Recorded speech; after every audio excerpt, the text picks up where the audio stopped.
Ceci n'est pas un consentement.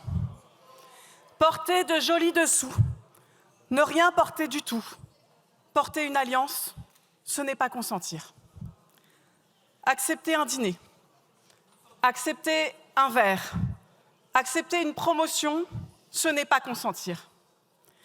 Dormir, ne pas bouger, ne rien dire, ce n'est pas consentir. Et même parfois dire oui, ce n'est pas nécessairement consentir. Alors, le consentement se définit par la négative. Et voilà pourquoi il ne faut pas laisser les accusés de violences sexuelles le brandir comme une évidence. Voilà pourquoi il faut l'inscrire dans notre législation sur le viol. Alors oui, je sais que cela peut être vertigineux, et surtout pour vous, messieurs, car toute la culture du viol, et une bonne partie de notre culture tout court, nous dit l'inverse.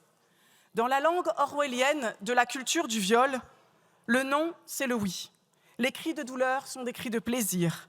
La sidération et la peur sont l'abandon et la langueur.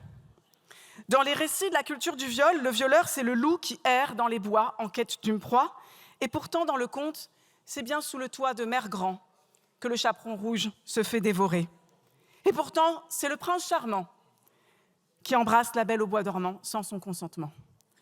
Dans les clichés de la culture du viol, le violeur est l'inconnu armé surgissant au coin d'une rue. Ce n'est pas le père, le frère, le collègue, l'ami, l'amoureux. Et pourtant, 9 fois sur 10, la victime connaît son agresseur et 1 fois sur 2, c'est son conjoint ou son ex. La culture du viol demande à la victime de s'être bien débattue, de se montrer affectée mais sans changer sa version des faits. Elle fait de ces troubles, pourtant des symptômes de l'agression, des indices d'affabulation.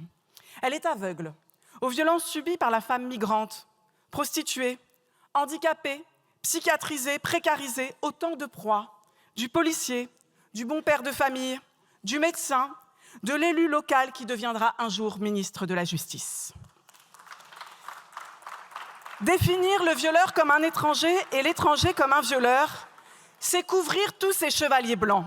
Une pratique très appréciée de l'extrême droite, d'ailleurs fermement opposée à cette loi. Une pratique aussi bien répandue dans certains rangs macronistes.